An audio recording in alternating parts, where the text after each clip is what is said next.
going to give you an hour. Oh, thank you. Thank you, Andy. Oh, Andy, you know what? Actually, you start. Hello, everybody. Welcome to another We Mind webinar. So our fun lunch and learns, really quick hour. Paula's going to run you through some cool EMDR neurobiology stuff and then jump right into how WeMind can help you.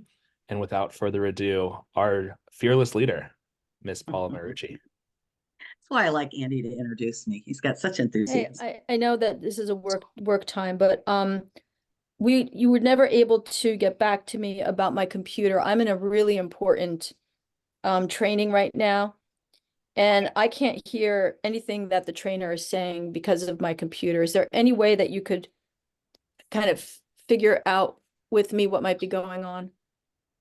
Yeah. Is it related to what we're doing here? So it might be Okay. You know, Andy, will you reach out? Valerie, was that you? She's on the phone with someone, I think. So you just go ahead, Paula. Oh, okay. Phew. I'm like, what? Huh? No, technology? Not me. Wrong person. Okay, let's get in. Let's get going. All right. So is my screen shared? Can everybody see the PowerPoint? Yes, good. Nods of yes. All right. So once again, this is our second webinar of 6, looking at WeMind. WeMind's been around for about 6 months, maybe in the United States. I've been working with it for about 8 weeks now. I will.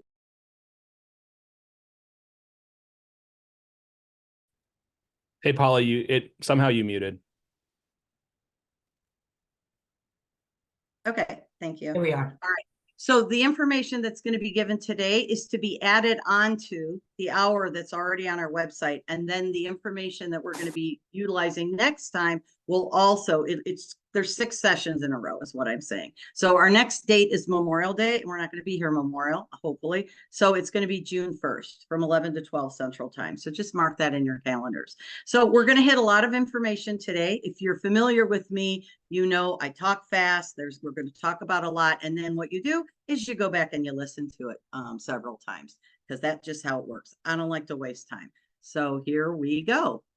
So we need to start with something basic here. I'm a basic trainer. I just came off of 2 EMDR basic trainings. And my message to my participants is, I'm going to teach you what EMDR does. I'm going to teach you the neurobiology. I want you to walk out of here understanding EMDR, because all of the protocols and you got to read the script and the this and that can really create difficulty when it comes to matching that to our clients. Our clients that are coming in are really complex. So we're going to start with neurobiology 101 here.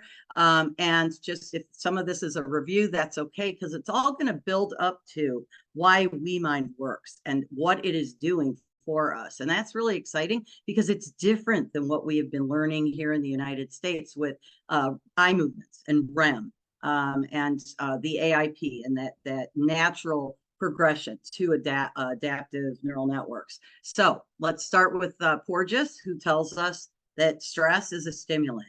It activates our body. Now, there's a lot of polyvagal going on right now. There's a study group right now, which is polyvagal informed EMDR, because this is literally going to change how I do my basic training in EMDR, because it connects the mind and the body.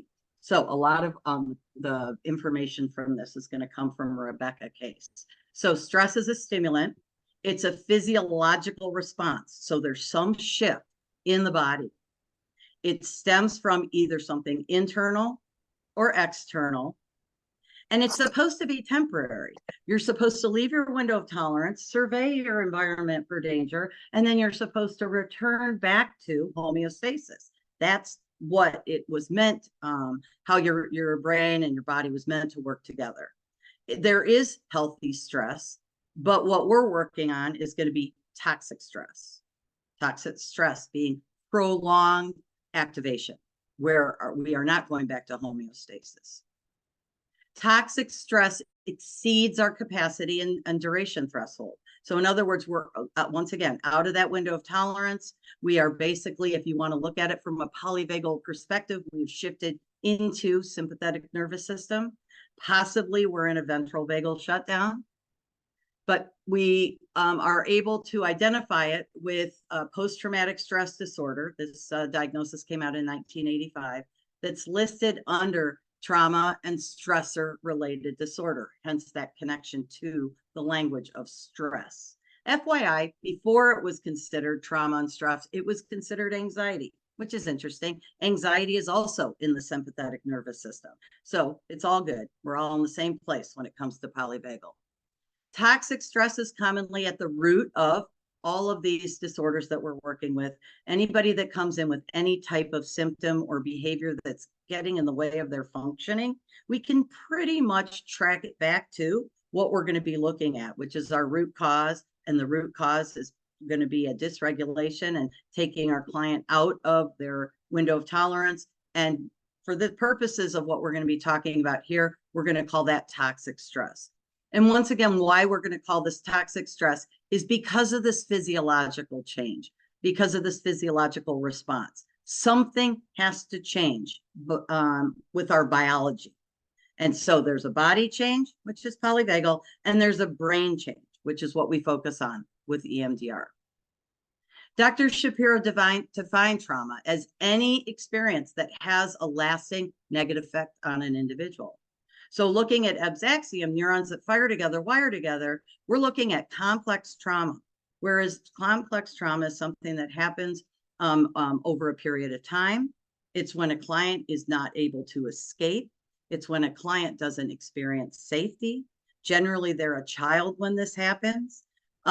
So inescapability, we're going to see developmental trauma because it's going to interfere with the child's ability to develop in a healthy way because they're not getting the appropriate attachment. They're not experiencing security. There's going to be betrayal trauma. There's going to be attachment trauma. And all of this comes from this complex trauma that we're seeing with our clients today. PTSD is a one-time criterion event. That's not what we're seeing. We are seeing complex trauma where a client has experienced trauma over a certain duration of time, which means that their biology needed to change. I think what's interesting is before the pandemic, we said, well, dissociation on average started before 7 years old. But when we went through the pandemic, everybody experienced an inability to escape, a lack of safety. There was absolutely no way to figure out what was going on, who was going to keep us safe, if we were going to be alive. And now the amount of dissociation that we are seeing as trauma therapists is just unprecedented. So if you go to an EMDR training or you're being trained in EMDR as your trauma-informed treatment, we absolutely need to know what that dissociative clinical landscape looks like. And I'm totally getting off topic here. So neurons that fire together, wire together. You all know how passionate I feel about this. But when the survival circuits, that amygdala, gets hijacked or stuck, you are in that stress response of your body. So when the amygdala is activated, and that is going to be your fight, flight, freeze, fawn in your sympathetic nervous system, your AIP is blocked. And for those of you EMDR informed, which you need to be in order to use WeMind, you know that AIP is what guides us in EMDR. It's that natural healing process of the brain. And that natural healing process of the brain is not going to work if the amygdala is hijacked. So let's talk about that for a few minutes. How does a stressor become an encoded memory? So we receive data. And if those of you that are trauma informed through ISSTD may know the acronym BASC, but basically BASC is what our memories are. It is behaviors, it is affect, it is somatic experiences throughout the body. Body keeps the score, body holds the burden, and knowledge. Knowledge could be any type of cognition, belief, rumination, whatever our brain comes up with that's explicit and has language. And it takes this data and it goes from the thalamus, which is like the sorting center, to the amygdala. The amygdala is like a smoke alarm. It's either a yes, there's a fire, and no, there's not. Any of you that was at my training yesterday, there was a fire alarm that went off, and all of us were amygdala hijacked, including the trainer. And so, but if the information is no, then that data will get sent to the hippocampus, and then it engages with the prefrontal cortex, and that conversation ends up becoming an adaptive memory, which then gets time-stamped and put into the long-term memory, which is what AIP does naturally, adaptive information processing model that guides EMDR. But once again, if the fire alarm goes off and there's a yes, and there's a perceived sense of being threatened, or there's inescapability from the past, and I just have to throw it out there because we're talking about this. This happened to all of us during the pandemic. Then there's this electrical chemical pathway of neurons.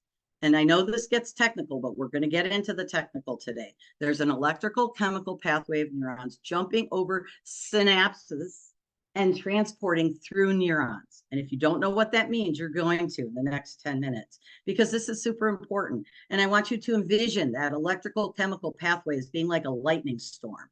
There is just amazing amount going on in our brains at all times. And it's really important because we're going to make that connection to WeMind. So first of all, what is a neuron? It's part of our nervous system. Many neurons make a nerve. All right. And these electrical signals, and I find these so beautiful, but these are pictures of the electric neurons, the electric signals that are traveling through a neuron. There's 3 parts of a neuron, which are really important if we were to get really into the nitty-gritty of the neurobiology, which I do plan on doing, but I don't have to share that with you. But we have 3 parts of a neuron. And so these nerves are responsible for the transfer of information that goes from our brain to our body, maybe from our body if we go into a sympathetic nervous system response, it goes back to our brain. And so it's important for us to understand that these neurons are how this information gets transferred from one place to another. And once again, neurons that fire together, wire together. And that is the energy that we're always working on. That's going to be what our targets are. That's going to be what our parts are. That's going to be where our polyvagal response is. Where is that energy? Where are those neurons firing? And why are they firing there? Because that's where they wired, because this has been happening to them their entire life. So when one nerve pathway has more energy than another, you've got behavior shifts, you've got affect shifts, you've got sensation in the body shifts, and you get new cognitions. And that is exactly what a memory is. It is BASC. It is behavior, affect, sensations, and knowledge. Why is this important to us? Because as we start to think about what we're going to target with our clients, they come in, their life is being disrupted by something specific. They tell us what that specific is, and we can start targeting different aspects of a memory. The beauty is you can target one piece of the memory, just one data point, and that will bring you to the whole memory, all aspects of it, and that's where we can get the change. And that's why this is important. So when we're talking about toxic stress and memories, we've got this toxic stress that are bits of data that are just kind of floating around. They're not stored adaptively. And then our perceptions of life and how we walk through life is our ability to work through those senses that hold those experiences. Memories consist of images, sounds, smells, sensations, feelings, thoughts, beliefs. We know as the EMDR therapist, we can target any of those. In a basic training, I prefer that we only target images. But if you go with a sound, if you go with a smell, a client that was in a hospital and their father was passing away, it's the sound of the machines. It's the smell of the room. It's the feel of their father's skin as he was passing. It was the body sensations. It was the thoughts of, oh, this was my fault. It was the thoughts of, it had to do with sobriety. There were belief systems like, why is this happening to me? I'm such a bad person. So these are all part of a memory. And these are all aspects of what we as the EMDR therapists are going to be targeting and working on. And when a memory is recalled, it recalls all aspects of the memory. So let's go back to the amygdala. So when the amygdala smoke alarm goes off and the hippocampus is involved, but the amygdala is going to block off anything else that the amygdala or that the hippocampus and the prefrontal cortex want to do. So when you're thinking about AIP and the adaptive information processing model, you're thinking about how the bits and pieces of the memory come into the thalamus, and the thalamus passes the information on, and then the hippocampus runs with it, grabs it, and takes it to the prefrontal cortex. So if I have a great interaction with a dog, it's going to take it to all the other dog memories. It's going to add it, timestamp it, and throw it into the long-term memory for us to access the next time we see a dog. But if the amygdala goes off because you've been bitten by a dog, none of that activity between the hippocampus and the prefrontal cortex is going to happen. It's all blocked. And that's what we say the AIP is blocked. And that's where polyvagal comes in. Because what happens next? Do we go into a sympathetic arousal where we need to be mobilized? Or do we go into a ventral vagal shutdown where we're dissociative and you're not supposed to do bilateral with the client? So this is getting a little bit into the, like I said, the neurobiology, but this is really important because we're going to pull this all to WeMind and why WeMind is doing something different than what we have been trained to do here in this country with the MDR. All of the information from a toxic stressor is coming through our senses. So here's our senses. It goes through the thalamus, and this is the thalamus right here, and they call it the sorting office. And then it goes into the amygdala. And remember, this is where the fire alarm is. Is it a threat? Does the fire alarm go off? Or is it not a threat? And this is where it goes into the long-term memory. Once again, our adaptive information processing model that guides EMDR takes this pathway. It comes in through the senses, through the thalamus, to the amygdala. It's not a threat. So it goes off into the hippocampus and the prefrontal cortex, where it is then time-stamped and put into our long-term memory. And all is good in the world. That is our adaptive healing process of the brain. That is what we engage in when we're doing trauma work. So, but what happens when there's a threat? And what happens when that fire alarm goes off? And so it's important that we know what happens because once again, this connection is going to be made with WeMind. Not necessarily today, but before the 6 hours are up in our webinars that are going to be every month, we're going to make a connection with how it is encoded in the brain when we go in through the amygdala, and then how WeMind is going to come from the other space and it's going to come in and it's going to work with this very specific transaction. So the threat that is sent to the amygdala engages in a particular type of receptors. And if you know anything about neurobiology, this is the synapses right here. This is what a synapses looks like. And so there's an electrical chemical pathway that is responsible for our traumatic encoding. So I put a circle around this because this is very different than what happens when you have a adaptive experience where the memory goes into the long-term memory and you can just access it whenever you want. This activity right here encodes for our client the encoding that we are working with the MDR. What is our negative belief? What is our negative cognition? What are the emotions that are coming up? What type of behavior are you, are you engaging? Are you picking your skin? Are you self-harming? Do you have suicidal ideation? It's all encoded right here because of what chemicals are being released. And this synapses, I don't know how much you guys know about why EMDR works, but when you do your phase 3 of EMDR and you juxtaposition that positive belief cognition with that negative cognitive belief cognition and that energy that's in both, it loosens the synapses for our transformational change, for that re-encoding that we're experiencing. This is why EMDR works. And if you need to know more about that, check out Bruce Eckert's book, Unlocking the Emotional Brain.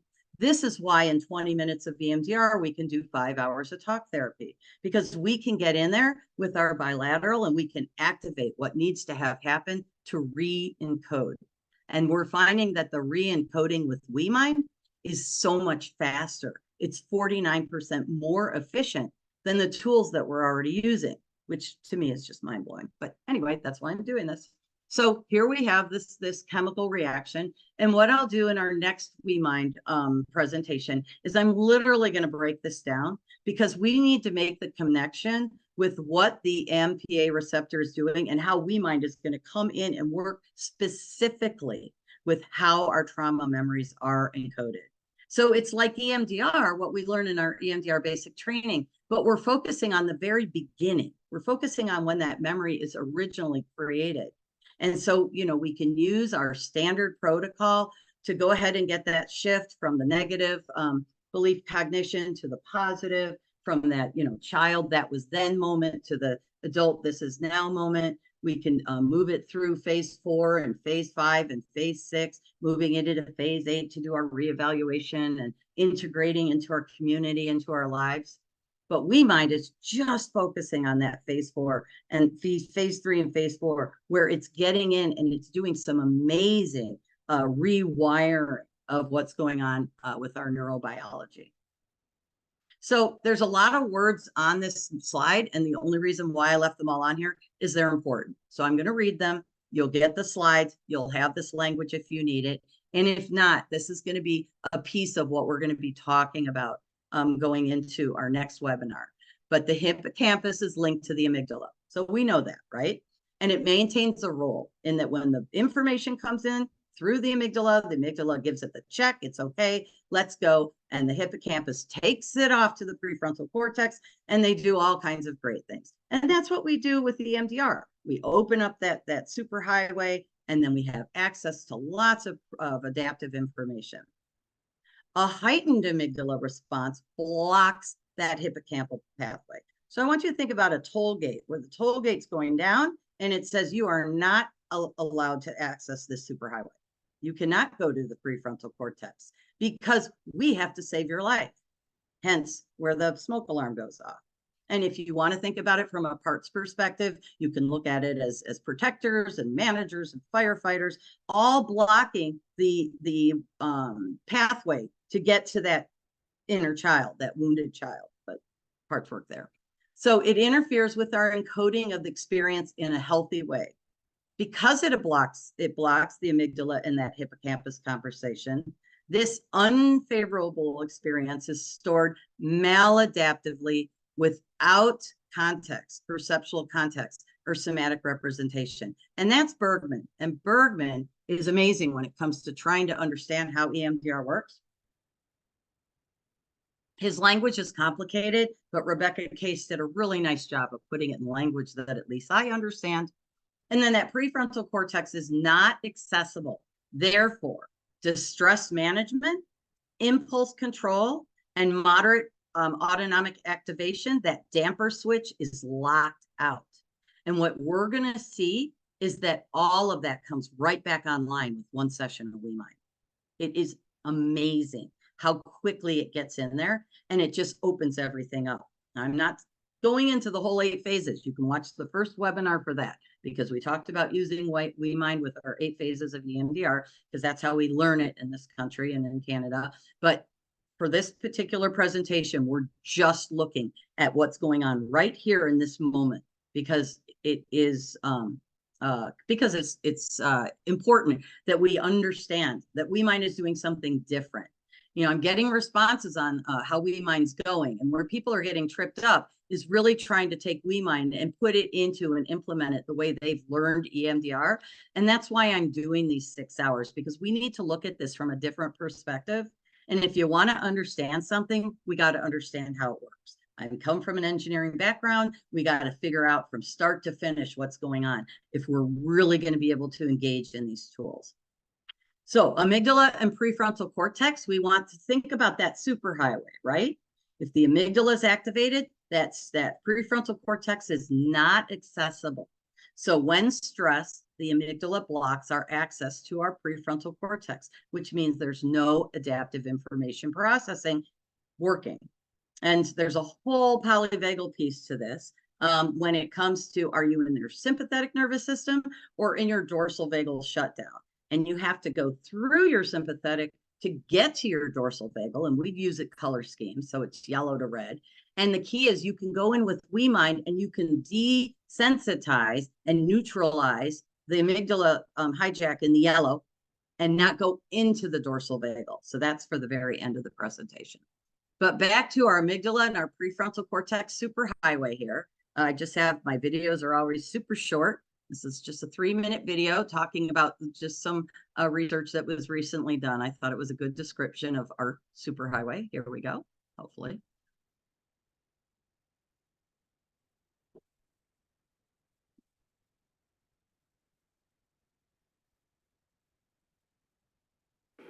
Okay, we're going to run a short localizer scan now. Recently, new neuroimaging technology enabled the Wisconsin team to see whether or not parental stress might impact the very architecture of their adolescent children's brains. The team especially wanted to look at one critical brain circuit, the connection between the amygdala and prefrontal cortex. The amygdala recognizes threat and sounds the alarm. In turn, the prefrontal cortex signals the amygdala whether the alarm is justified. We want to see a good flow of traffic on that highway because that's a highway that's helping that child regulate their emotion on a moment-to-moment basis. How to deal with emotions, when is it appropriate to express emotions, what are good things to feel, what are bad things to feel. So we can get right in the middle of the amygdala there. That was fantastic. So, was there a difference in these two parts of the brain in those adolescents who'd experienced early life parental stress? When we look at it now that they're 18 years old, we see lower connectivity between the amygdala and prefrontal cortex. For the kids with early stress exposure, it was just way out of whack. What we found was a pattern that absolutely fits with the rest of our data. It was an amazing thing to see, and to see such strong associations throughout. And this whole pattern then predicted anxiety in these adolescent girls. It really is setting up a system that responds differently to stress in the future. When we're stressed out, we're not taking in as much information. We're not functioning as well in our daily lives. We might be getting everything done, but maybe we're not learning as well. And so it does have an effect on later achievement and academic outcomes. In terms of health and functioning, we know that they do worse than kids who are less stressed. Okay, awesome. And I love that language because I was using Superhighway before I saw this video and I thought, oh my gosh, isn't that great? Real quick, I do want to put out there, I made a mistake on the date. Andy was just texting me. I jumped over April, so I'm just super excited. I guess April 22nd is our next 1 hour video, and then it's going to be Memorial. So, okay. Thank you. Andy, Come on, girls. can you mute? Those who suffer most from this systemic inequality Hold on one are the second. 1 in 4 American children born. Hold on. You can just close your tab with the videos on it. Yeah, I did. It's always hard to find it. All good. Okay. Yeah. As long as I don't get amygdala hijacked, I'm all good. Let's see, where's my slide though? Where is it? Hold on. We got that. Wow, we're cruising. All right, here we go. Okay, share screen. All right, is it back up? Yes, ma'am. You're golden. Excellent. All right. And I just want to see everybody. Show video panel. Excellent. Okay. All right. So that was our superhighway. Once again, that superhighway is blocked. And I love how they use parental stress because where I'm finding, well, I know where I'm going to go first with WeMind is addiction and my adolescence. But with children, I have therapists upstairs. Elena, I hope you're here. I hope she's started already using it with children. But this is going to be life-changing for ADHD. This is going to be life-changing for attention because working and strengthening that working memory muscle is about creating the ability to focus longer. But we'll get to that when the time comes. Okay, so what we're going to do is now we're going to move into how do we re-encode? How do we reroute our brain? So our goals with the MDR is to basically re-encode what it is that our clients learn. So they come from a attachment rupture. They're in an environment where they're not safe. They're in an environment that's not escapable. They can't trust. And once again, we are talking about complex PTSD here. We're not talking about PTSD as a one-time criterion event. And our goal is, as we bring that unconscious to conscious, as we are able to open up that superhighway, we're able to open up this opportunity for our clients to have choice, to have empowerment, and to have discernment. And I'm working with 5 clients, actually. I just took on a 6th. And with WeMind, I've been doing it for, like I said, 6 to 8 weeks now. And one of the things that they say is that they have this moment. You need 3 seconds for your amygdala to give the prefrontal cortex an opportunity to start that positive, I guess we call it like conversation. And so WeMind gives you that extra second that you need, that extra 2 seconds that you need, that helps you with choice, that helps you with discernment. And so we're seeing less impulsivity and this more space to make decisions. And I know that language sounds bizarre. That is just how they describe it. So what we're going to do now is we're going to transition into what WeMind does. And so we're going to start with this video. This video right here is a video that I like to show in my basic training because this speaks to eye movements. But what we're going to focus on is, first of all, I'm going to start it a minute into it. And then I want you to think about WeMind, which is basically a random visual, right? We're not doing a horizontal, we're not doing a diagonal, but we're doing a random visual with the eyes darting all over the place, which Huberman here is associating with, just like if you go out to nature or if you're jogging. We know that Francine walked in the park. I wish somebody would really do a good story on the fact that why that worked, because people seem to make fun of it. I remember when I sat with AJ Pocky and he told me he lived with Francine and she did go walk in the park. So I know that part's true. But I think Huberman does a really great job of describing what it was that she was experiencing and why eye movements are important. And so I'm going to, Andy, just let me know if something's not working here, because I'm worried that when I re-shared, I did not engage. Hold on, let me just make sure. Part of this work is the technology. Yeah, okay, it's good. It's good to go. All right, here we go. Okay.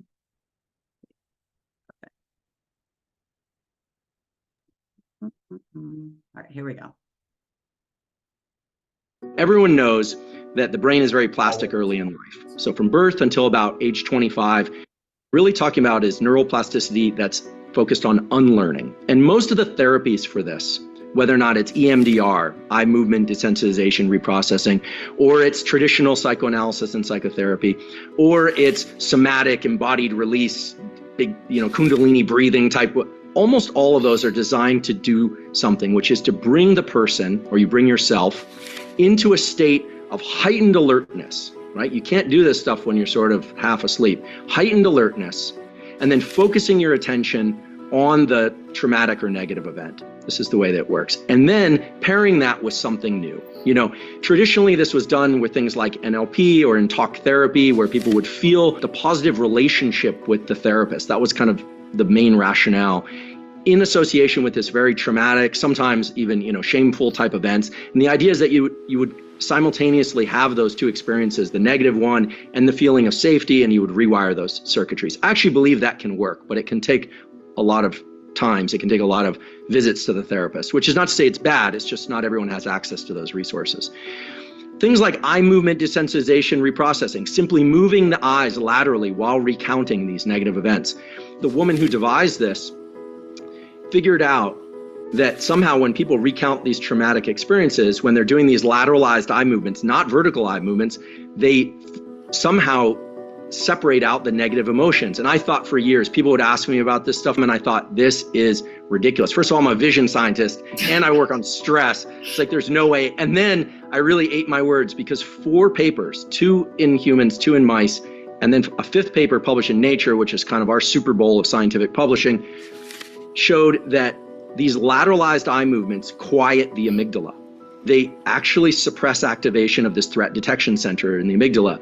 Turns out, because of the way that we view the visual world when we move through space, when our head moves or when we walk and things flow past us, that these lateralized eye movements are what happens when you move forward in space, when you're walking, when you're moving forward towards something. And that suppresses activation of the amygdala. Now you say, why? Well, okay, so then 2018, My laboratory did an experiment. There was actually a graduate student in my laboratory where we're looking at fear. In this case, we were looking at fear to big looming objects that either trigger freezing or running and hiding. There's a brain area that's in your brain and my brain that mice also have that triggers a third option, not run and hide, not freeze, but forward confrontation. This is the, no, I'm gonna fight. I'm gonna move forward in the face of adversity. This is the growth mindset. I'm gonna lean into friction. And it turns out that this circuit is linked to the dopamine reward pathway. When we move forward in the face of a threat, and obviously we want to do this in healthy, adaptive ways, we suppress activity of the amygdala through physical action of moving forward, and there's a signal sent to the areas of the brain that control dopamine reward. Those reward centers then trigger the release of dopamine to reward forward effort in the face of stress or threat.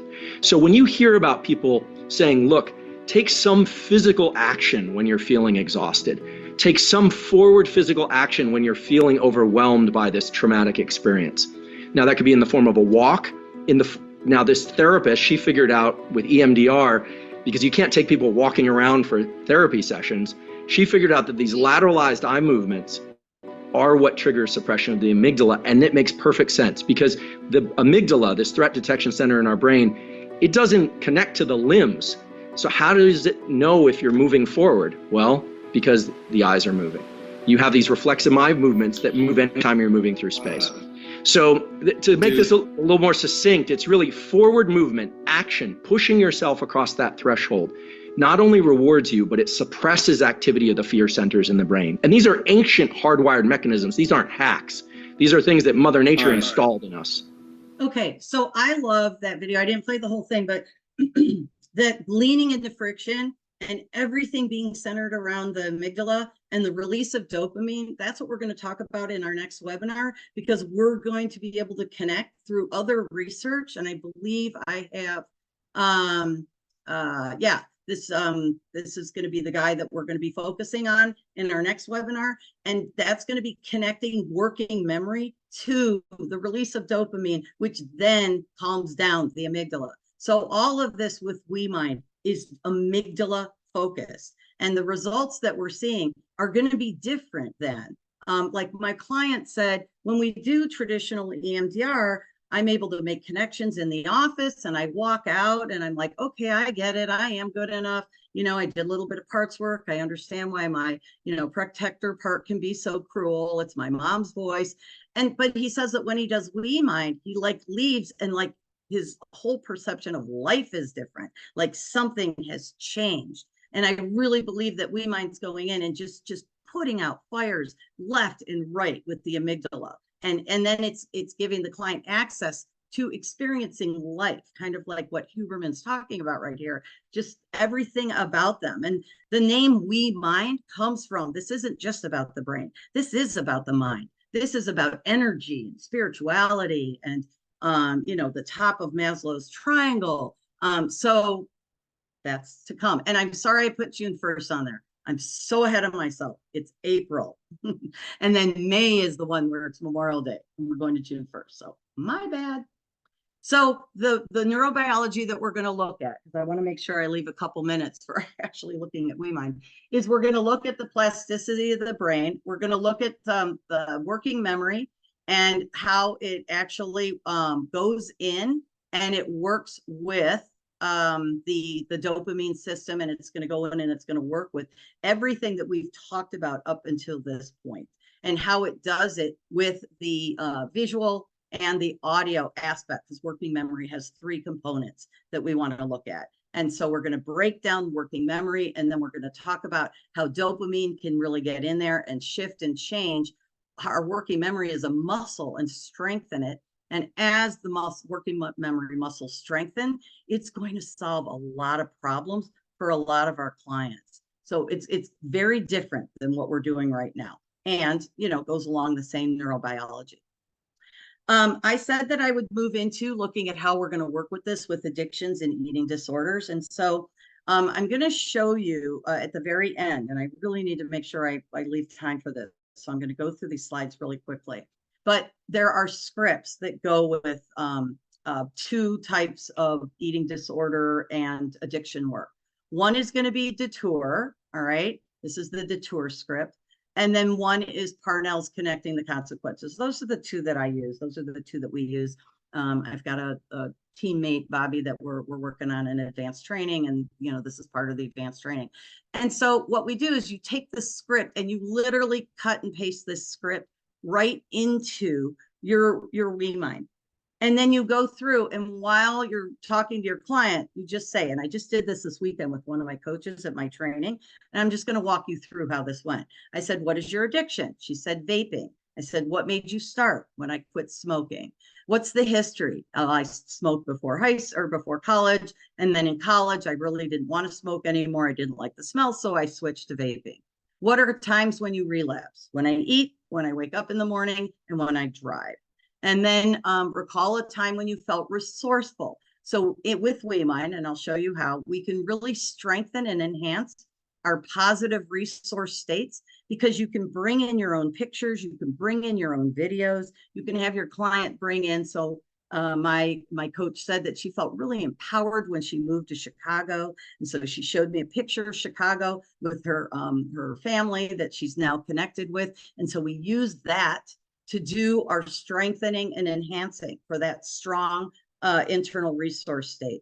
And then I said, what's your goal? What is it that you want? And she's like, I want my lungs to feel clearer. I want to be able to feel healthy. And so she brought in, we brought in another picture of somebody jogging along the lake in Chicago. And we were able for her to really embrace and embody that experience, because she used to be a runner. Once again, we strengthened and enhanced that. So we had our positive treatment goal, and I'm just typing away, putting all the information in here.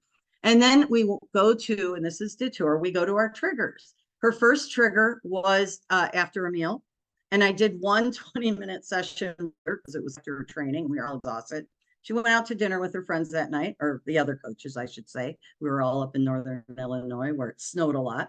And they went to dinner and she didn't vape. And like, you guys know me, I'm not going to make this stuff up. This is crazy. So she didn't vape. So then Saturday, we did it again, once again, very awesome, but exhausting day of training. But she said, I want to do this again because it worked. And the second trigger that we looked at was her urge to vape in the morning. So we did the WeMind, she hit her vape. And yesterday she came to the training and said she did not vape. She just texted me today because I asked for her to give me, just an update. And she said she vaped in the car, but she hasn't vaped. She didn't vape this morning, and she hasn't vaped after a meal. We haven't targeted after the car yet. So we go in and we can then install our goal. We can install our internal resource state. We can do a future template, and we're doing all of this with WeMind. Okay. Yes. Am I going through this quickly? Yeah. And it's okay. You have the slides. You guys can take these scripts and do what you want with them. Parnell, same thing. Get the narrative of the addictive pattern. Now, I did this with a client that eats at night. She has been eating at night her whole life. And so we ran the pattern of the eating at night. And then we went through and we identified the points of disturbance, the level of urges, and we used WeMind to desensitize each level of urge. And I'm not going to go into too much detail here, but she's not eating at night. Doesn't mean she's not eating a lot before she goes to bed, but she's not eating at night. Just to give you my other clients, I have a client that has quit smoking and is working on vaping. I have a client that cut out sugar and has lost 14 pounds. It's not about the weight loss. I have a client that, I don't know if there's another client, and I'm having my therapist use this on me, and I think it's amazing. And so, and I did use it on some highly dissociative clients, and I'm not sure yet. I just need to continue to do some work, and we're talking about DID. So I will let you know how that goes. I need more time with those two clients. So that's going to be our addiction. And then when we look at parts work, because I said that I would refer to parts work as well, the definition of parts are neurons that fire together, wire together. This is a visual from our training where neurons fire and wire, fire and wire, fire and wire. And this is a part. Ego states, part, self states, they're bundles of neuronal energy. There are connections to patterns of information. Stephen Porges tells us that our job as therapists is pattern identification. And he's right. And where do these patterns come from? They come from the transactions that we experience right out of the gate. And for some, it's in utero. For some, it's in a prior life. It doesn't matter where that energy comes from. And, you know, I had a client that was born under 2 pounds who had a 5% chance of living. She has a lot of neuronal bundles that come from very early in life based on the traumatic stories that have been told to her whole life. So we want to know, you know, when we're working with parts, we do what we call parts interviews, and we want to know about these parts. We want to know, when did these parts start? When did the neurons start wiring and firing? And we give them names. If you do IFS, you've got firefighters and managers. And if you do structural dissociation, you call them apparently normal parts and emotional parts. And if you do ego states, you can call them whatever you want: the 2-year-old, the 5-year-old, the angry part, the teacher part. What am I missing? IFS, I just think I went over that. All of these parts orientations are the same. There's some differences. I'll give IFS the self piece. That's pretty intense, that whole higher self. But at the end of the day, a part is neurons that fire together, wire together. And the question is, what do I need to survive? Because every protective part comes out of fear. And the fear is what's going to create the amygdala hijack. So we can work with parts with our amygdala hijack. And then, of course, we want to work with, I'm not going to go over these right now, but this is our positive and negative neural networks that we work with the EMDR. Once again, neurons that fire together, wire together. The work that we do with our 8 phases is going to be a long, drawn-out process of what we're doing with WeMind, where WeMind is going to get right in there and work with what is tripping up the amygdala. Polyvagal, same thing. We use a traffic light metaphor for polyvagal in the trainings that I do. And thank goodness in our EMDR basic training, we are also using the green, yellow, and red. So it's an easy transition for me to teach, at least. The green is going to be our window of tolerance. It's our being present. You know, the opposite of being present is dissociation, which is going to be our red. And in order to get to red, you have to go through yellow, which is why our window of tolerance charts are not working anymore, because they put hypoarousal at the bottom, then they put window of tolerance, and then they put the hyperarousal at the top. And that's not how it works. We go from window of tolerance, out of window of tolerance into sympathetic, that then goes into the dorsal vagal shutdown. So we can go in and we can work with the sympathetic nervous system, and we can desensitize, because the sympathetic nervous system is an amygdala hijack. And it's an amygdala hijack that leads to needing to mobilize, fight, flight, freeze, fawn. It's what Huberman was talking about. We want to lean into the friction. We want to move forward. So maybe we do fight, or maybe we run. And then that space in between with the vagal break, if you study polyvagal, that's also what Huberman was talking about when he talked about freeze. And then that's going to be a freeze with energy. And then this red state, when we completely shut down, we don't want to do anything. We're not doing any stage 2 memory work here in this state, because the client isn't there. They have left. And so if they're not there and you go in and activate memories, that is not going to help anybody. So polyvagal, very important to assist with our basic trainings in EMDR, but also we can use WeMind to go in and only target the activating pieces of our polyvagal. I just put these in here so that you can see them, but on my website, emdrchicago.com, Andy, you can put that in the chat, the resources, the polyvagal page, watch this video, use this chart, and here's all of the things we can target with WeMind. It avoids the red. And then here's the matching it up with parts work. We've got Ruth Culver, who does a phenomenal job and a lot of great trainings if you want to engage parts and IFS and polyvagal. And then we have the worksheets. And the only reason why I'm pulling these worksheets up is because the yellow is where we can use WeMind. Okay. All right. I've got 10 minutes left. I always do this. I use, this is just resources you can get. I am going to go through and we're going to just pull WeMind up real quick. Hopefully. Hopefully it's real quick. All right, so I'm going to stop sharing. Andy's on the other end of WeMind. Andy, is it still working for you?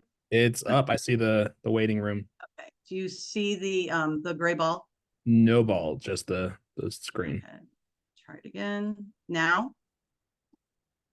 No, ma'am. Okay, go into the link and just reactivate. All right, and I'm going to share screen here. Hopefully, let's see here. Let me just check. Now I see the gray ball. Okay, good. Perfect. All right, awesome. Okay, so here we go, guys. Is there a learning curve here? Yes. Why am I spending so much time talking about all of the neurobiology and not how to use this? Because I don't want you to just get online and figure out how to use this. I'm getting responses that it doesn't do what we remote does, not whatever that other platform is. I want you to see that we're doing something different here. So here we go. This is the living room that Andy sees, and he's got a full screen of just this picture. I'm going to go in, and I did show this in the first video, but what I'm going to do is, let's say I do my detour. I'm going to cut and paste my detour down here, which is what I did do for my client that was targeting vaping. So I wrote in addiction, vaping, and we talked about, and I strengthened and enhanced using this beautiful place that she likes to hike, okay? Using a sunset and using the beach, because we all live in Chicago and we have awesome beaches. When I have the beach in our trainings, EMDR consulting trainings, we do slow, short sets of bilateral, which is exactly how Parnell teaches it. So I always refer to tapping in. And here I can go in and I can literally send a sun going across the beach. And so I can say to Andy, I want you to focus on the sun, or I want you to focus on the shape, and I want you to think about going to the beach in Chicago and the sun on your face. Now, as you see, the ball is turning into a cylinder and there's a blue light that's coming on. Andy is clicking on the ball every time it turns into a cylinder, and that's what's keeping him in dual attention.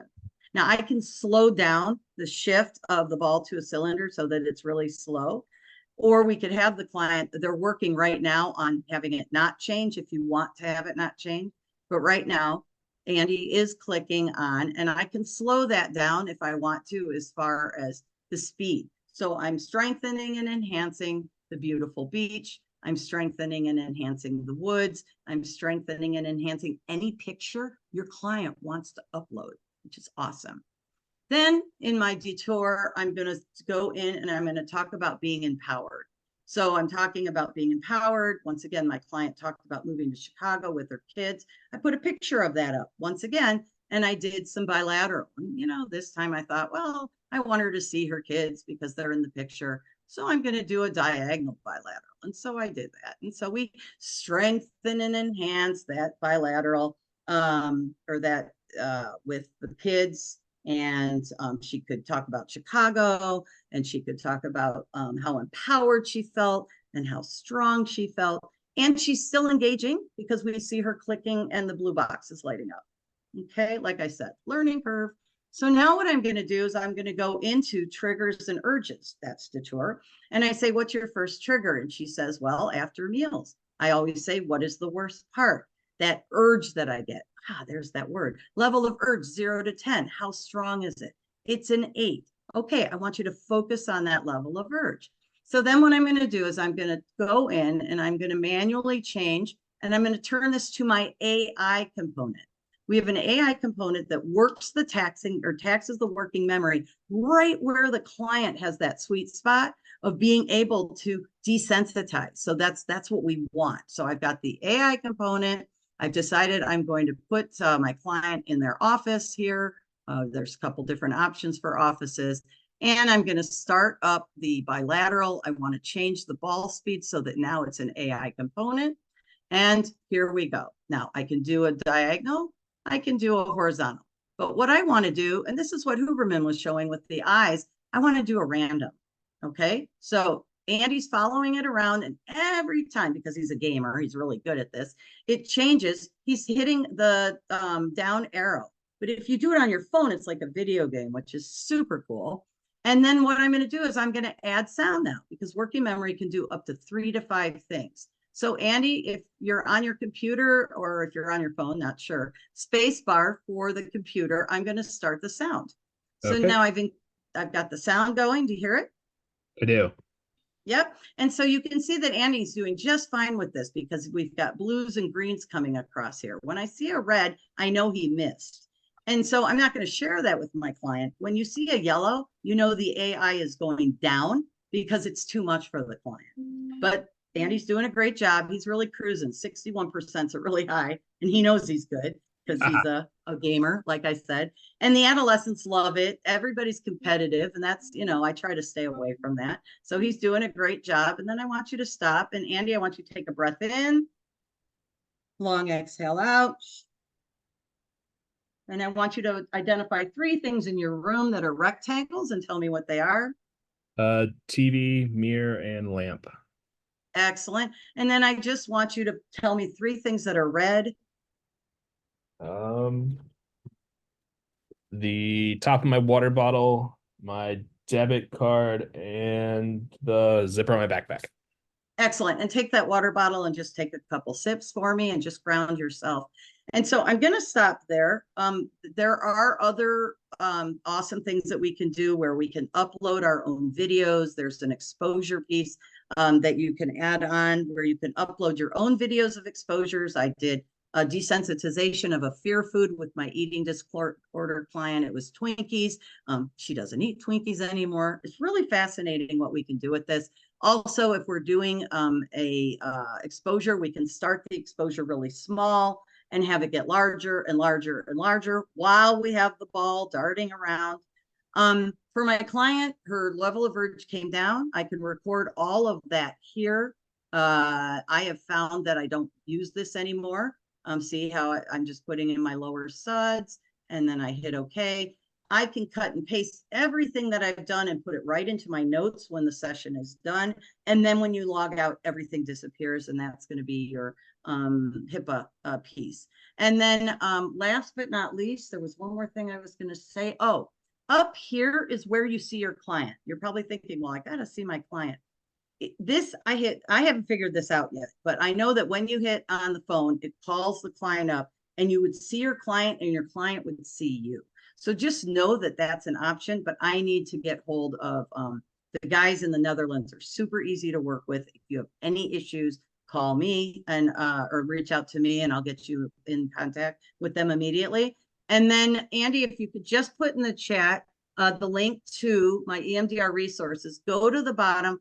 All the resources are there, all the journal articles, the link to sign up, and 45 free days for you to start messing around with it. And reach out to me if you want. Also go onto Facebook and go into EMDR Chicago, because I'm posting on it all the time, and you can reach out to me. So everybody, it's noon. So have a great day, and we'll see you in a month.